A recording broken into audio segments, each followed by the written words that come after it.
मैं हूं आपकी श्रद्धा दीदी एंड वेलकम टू अपना कॉलेज। आज की वीडियो के अंदर हम बात करने वाले हैं 3 ऐसे फैक्टर्स के बारे में जो हमें हेल्प कर सकते हैं अगर हम ऑफ कैंपस प्लेसमेंट्स या ऑफ कैंपस इंटर्नशिप्स के लिए अप्लाई कर रहे हैं। तो अब हो सकता है जिन 3 फैक्टर्स में से किसी के बारे में आपने सुना हो या आपको बेसिक इनके बारे में पता हो, पर इस वीडियो में हम एक प्रैक्टिकल पॉइंट ऑफ व्यू से बात करेंगे। तो हो सकता है कुछ ऐसी नई चीज हमें पता चल जाए, कोई ऐसा पॉइंट हो जो हमारे केस के साथ क्लिक कर जाए। तो इसमें से सबसे पहला फैक्टर जो इंपॉर्टेंट होता है ऑफ कैंपस के लिए वो होते हैं रेफरल्स। जिस स्टूडेंट को नहीं पता कि रेफरल क्या होता है, रेफरल इज बेसिकली जब किसी कंपनी में काम करने वाले एम्प्लॉय आपकी प्रोफाइल के बारे में अपनी कंपनी को बताए। जैसे अगर गूगल हो गया या माइक्रोसॉफ्ट हो गया, ऐसी कंपनीज जिनके अंदर हर दिन हजारों लोग अप्लाई करते हैं, वो उनके पास टाइम नहीं है सारे लोगों को इंटरव्यू करने के लिए। तो वो क्या करते हैं, अपने इंटरनल जो उनके एम्प्लॉयज होते हैं उनको बोलते हैं कि आप किसी अच्छे कैंडिडेट को जानते हैं तो उसके बारे में कंपनी को बता दीजिए। इसमें 3 लोगों के फायदे होते हैं। कंपनी का ये फायदा होता है कि उसे बहुत सारे लोगों को इंटरव्यू नहीं करना पड़ता, उसे जल्दी अच्छे रेज्यूमेज मिल जाते हैं। एम्प्लॉय का फायदा ये होता है कि उनके रेफर किए हुए कैंडिडेट का अगर सिलेक्शन हो गया तो फिर उनको कोई कैश या फिर कोई अमाउंट कंपनी देती है।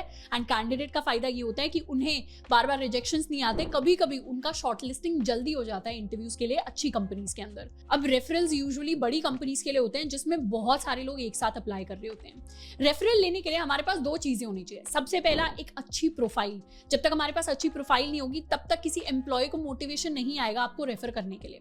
अच्छी प्रोफाइल कहने का मतलब है कि जिस भी फील्ड में आप उसमें आपकी कोई अचीवमेंट होनी चाहिए, कोई एक्सपीरियंस होना चाहिए।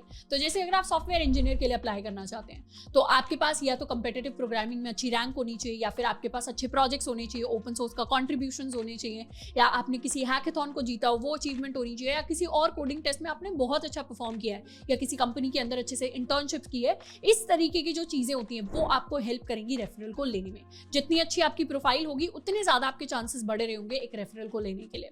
एंड सेकंड चीज जो इंपॉर्टेंट होती है रेफरल के लिए वो होता है गुड कनेक्शन। अगर आपका कोई कॉलेज का सीनियर है जिसके साथ आप 1 साल से टच में हैं एंड वो किसी अच्छी कंपनी के अंदर काम कर रहे हैं, तो सीनियर के आपको रेफरल देने के ज्यादा चांसेस होंगे एज कंपेयर टू समबडी जिसको आपके बारे में कुछ भी नहीं पता।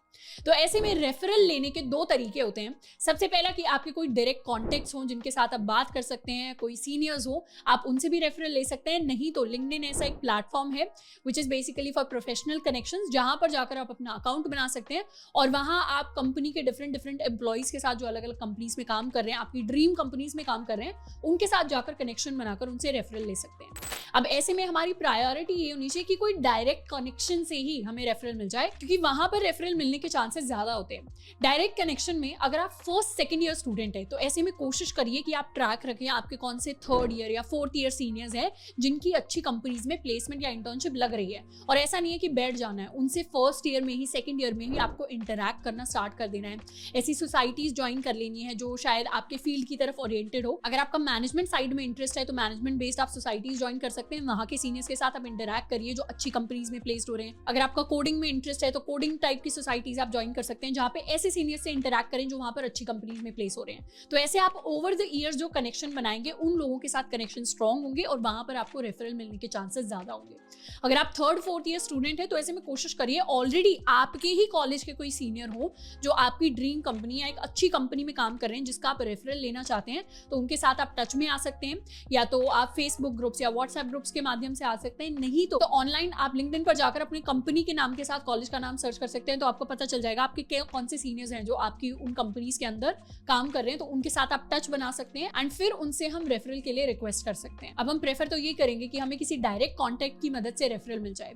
ऐसे में आप क्या कर सकते हैं, सीनियर्स के साथ टच में रहिए। सोसाइटीज में तो आप उनके टच में रह ही गए, आप उनके साथ फेस्टिवल्स वगैरह सेलिब्रेट कर सकते हैं, अपने बर्थडे पर जाकर उनको केक खिला सकते हैं, उनको सोशल मीडिया पर आप फॉलो कर सकते हैं, लाइक कर सकते हैं। तो एक बार आप अगर किसी का पोस्ट 6-7 बार लाइक कर देंगे तो शायद वो व्यक्ति आपको नोटिस करने लग जाए। तो ऐसे में आपके लिए बहुत ईजी होगा एक फ्रेंडली ऑनलाइन कनेक्शन भी बनाकर रखना उनके साथ। तो अगर वो कॉलेज से ग्रेजुएट हो जाते हैं तब भी उन्हें याद रहेगा कि आप उनके जूनियर हैं। तो इस तरीके की जो चीजें हैं वो एक्चुअली स्टूडेंट्स फॉलो करते हैं जो उन्हें हेल्प करती है रेफरल लेने में। अब इसमें कभी कभी ऐसा हो सकता है कि हमें किसी रैंडम व्यक्ति से रेफरल लेना पड़ जाए। ऐसे में अगर आप लिंक्डइन पर जाकर ऐसे लोगों से रेफरल लेने का प्लान कर रहे हैं जिनको आपके बारे में कुछ नहीं पता, तो ऐसे में लिंक्डइन पर जब हम किसी को भी कनेक्शन रिक्वेस्ट भेजते हैं तो उसको बिना मैसेज के नहीं भेजना, हमें कोई फ्रेंडली अच्छा सा मैसेज लिखकर भेजना है, तो ज्यादा चांसेस होंगे हमारी कनेक्शन रिक्वेस्ट एक्सेप्ट होने के। और ऐसे में अगर हम किसी को कनेक्शन रिक्वेस्ट भेज रहे हैं उसके अंदर मैसेज में हम सबसे पहली चीज उनसे रेफरल ही मांग रहे हैं, तो वो थोड़ा सा वन साइडेड रिलेशनशिप हो जाता है। तो ऐसे में आपको ध्यान रखना है कि कनेक्शन रिक्वेस्ट में आप उनके काम काम को अप्रिशिएट कर सकते हैं, उनकी कोई अचीवमेंट्स हो या कुछ उन्होंने किया हो उसको अप्रिशिएट कर सकते हैं। तो इतना मैसेज हमें लिखना है जब भी हम किसी को कनेक्शन रिक्वेस्ट भेज रहे हैं। जैसे मुझे रिसेंटली ये रिक्वेस्ट आई थी, तो इन दोनों को देखकर हमें पता ही चल रहा होगा कि कौन सी रिक्वेस्ट ज्यादा अट्रैक्टिव है और किसके एक्सेप्ट होने के चांसेस ज्यादा हैं।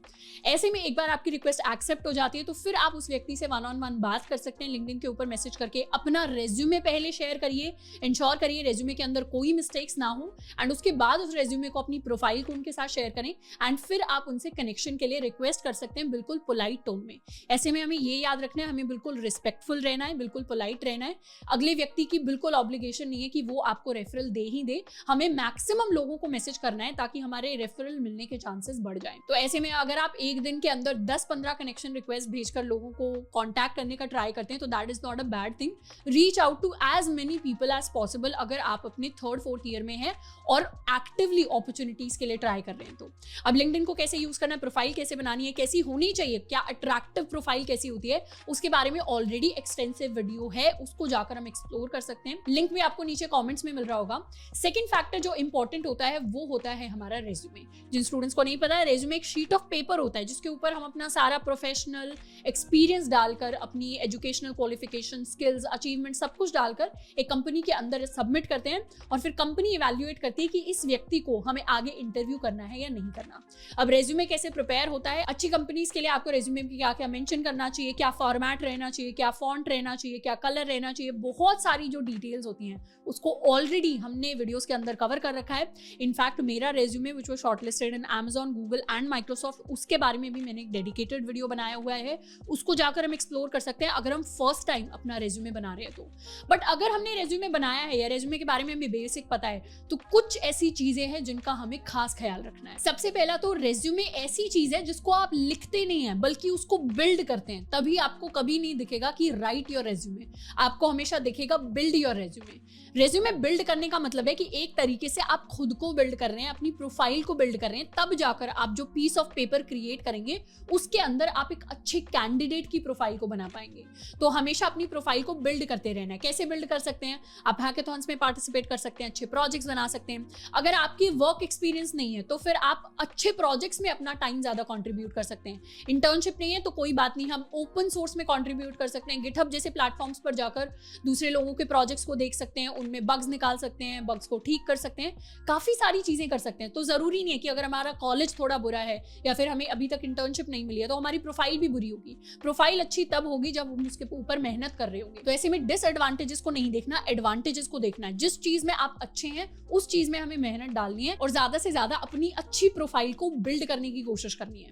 सेकेंड फैक्टर जो इंपॉर्टेंट होता है रेज्यूमे के अंदर, हमें सबसे पहले तो ये समझना चाहिए कि रेज्यूमे 3 एंटिटीज के थ्रू जाता है। सबसे पहली जगह जहां पर हमारा रेज्यूमे जाता है कंपनी के अंदर वो होता है उसका ATS सिस्टम यानी एप्लीकेशन ट्रैकिंग सिस्टम। मतलब एक ऑनलाइन सॉफ्टवेयर होता है जिसके ऊपर आप रेज्यूमे डालते हैं तो वो ट्रैक करता है कि आपका रेज्यूमे शॉर्टलिस्ट होगा या नहीं होगा। ऐसे में ATS सिस्टम्स यूजुअली कीवर्ड्स ढूंढते हैं, यानी अगर company full stack web developer के लिए हायर कर रही है तो आपके रेज्यूमे के अंदर ऐसे कीवर्ड्स होने चाहिए जो उस प्रोफाइल से रिलेटेड हो। फुल स्टैक आपके रेज्यूमे के अंदर होना चाहिए, वेब डेवलपमेंट होना चाहिए, उससे रिलेटेड टेक्नोलॉजीज होनी चाहिए। Node.js आप डाल सकते हैं, PHP आप डाल सकते हैं, डेटाबेसेस के बारे में डाल सकते हैं, जावास्क्रिप्ट डाल सकते हैं। तो इस तरीके के कीवर्ड्स जो रिलेटेड हो उस प्रोफाइल से आपके रेज्यूमे को ATS सिस्टम के थ्रू शॉर्टलिस्ट होने के चांसेस को बढ़ा देते हैं। तो जब भी आप किसी भी कंपनी के लिए अप्लाई कर रहे हैं हमेशा उसकी जॉब पोस्ट को जरूर पढ़ लेना है।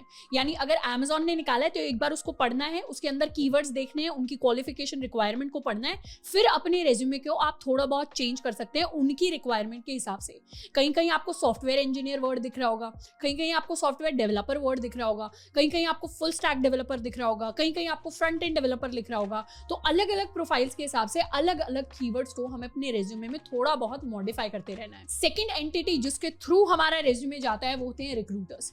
रिसर्च कहती है on an average recruiters 7 second लगाते हैं आपके रेज्यूमे को देखने के लिए। इनफैक्ट आप अपने रेज्यूमे को देखें तो आप क्या नोटिस करेंगे, आप ये नोटिस करेंगे कि उसको आप ऊपर से नीचे तक पढ़ना शुरू करते हैं। तो ऐसे में सबसे इंपॉर्टेंट पार्ट हमारे रेज्यूमे का होता है कि हमने टॉप पे क्या लिखा हुआ है। ऑब्वियसली नाम से नीचे जब हम अपने रेज्यूमे में बताना चीजें शुरू करते हैं वहां पर क्या लिखा हुआ है। अब आपके बारे में अगर आपका कॉलेज बहुत अच्छा है तो आप कॉलेज को ऊपर मेंशन कर सकते हैं, इंटर्नशिप आपने अच्छी जगह कर रखी है तो उसको ऊपर मेंशन कर सकते हैं, प्रोजेक्ट्स आपके बहुत अच्छे हैं तो उसको ऊपर मेंशन कर सकते हैं, कॉलेज अच्छा नहीं है, इंटर्नशिप नहीं की तो आप अपनी स्किल्स को ऊपर मेंशन कर सकते हैं। बेसिकली आपके बारे में जो भी अच्छी अच्छी चीजें हैं उसको आप कोशिश करिए ऊपर मेंशन करें, ताकि वो आपके रिक्रूटर को याद रहे। ऐसे में कुछ कुछ ऐसी चीजें होती हैं जो शायद हमारी प्रोफाइल में अच्छी नहीं है, तो उनको हम स्किप भी कर सकते हैं। ऐसे में अगर हमारे कॉलेज के अंदर हमारी जीपीए ठीक नहीं है तो फिर हम जीपीए को रेज्यूमे से हटा सकते हैं। अगर किसी कंपनी में आप शॉर्टलिस्ट होंगे और उनको जीपीए की रिक्वायरमेंट होगी तो वो आपसे डायरेक्टली भी पूछ सकते हैं। एंड तीसरी एंटिटी जिसके थ्रू हमारा रेज्यूमे जाते हैं वो होते हैं हायरिंग मैनेजर्स। कंपनीज के अंदर जो हायरिंग मैनेजर्स होते हैं, जो बेसिकली उनका फाइनल डिसीजन होता है कि इस व्यक्ति को मैं टीम के अंदर लाना चाहता हूं या नहीं लाना चाहता। ऐसे लोग देखते हैं कि आपने एक्चुअली इंटरेस्ट कितना है आपको अपनी फील्ड के अंदर, और आपने कितना ज्यादा डेडिकेटेडली उस फील्ड में एक्सपीरियंस है आपको, या उसमें आपने मेहनत कर रखी है।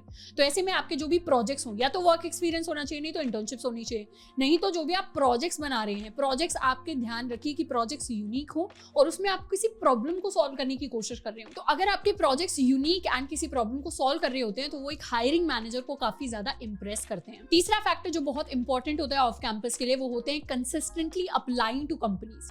यानी कभी कभी ऐसे स्टूडेंट्स होते हैं जो 4-5 कंपनीज में अप्लाई किया और हर जगह से रिजेक्ट हो गए, 6 कंपनी से 7 कंपनी से रिजेक्ट हो गए, तो हमें ऐसा लगने लगता है कि शायद मेरी प्रोफाइल ही खराब है, शायद मैंने उतनी मेहनत की नहीं है, या मेरा रेज्यूमे ही बहुत खराब है, या कंपनीज हायर ही नहीं कर रही, उन्होंने हायर करना ही बंद कर दिया है, या ये फील्ड ही मेरे लिए नहीं है। तो ऐसे नेगेटिव थॉट्स के आने से पहले हमें ये समझना पड़ेगा कि ऑन एन एवरेज आपको 30 से 40 कंपनी में पहले अप्लाई करना पड़ता है कहीं पर सिलेक्ट होने के लिए।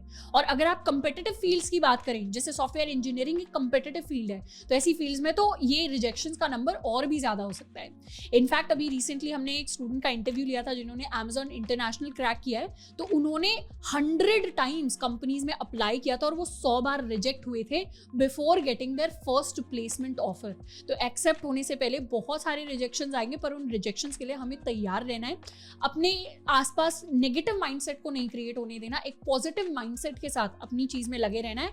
अगर आपकी प्रोफाइल अच्छी है, अगर आपके पास स्किल्स हैं, तो डेफिनेटली आपका hard work will pay you of. अगर हम एक्टिवली एक ऑफ कैंपस इंटर्नशिप या प्लेसमेंट को ढूंढ रहे हैं तो फिर हम ऑन एन एवरेज हर दिन 2 से 3 कंपनीज में एटलीस्ट अप्लाई करते रहें, ताकि मैक्सिमम कंपनीज के अंदर हम अपनी प्रोफाइल को भेज पाएं। अब जब भी कंपनीज में अप्लाई कर रहे हैं, एक चीज बहुत इंपॉर्टेंट है जिसके बारे में हमें पता होना चाहिए कि any offer is better than no offer.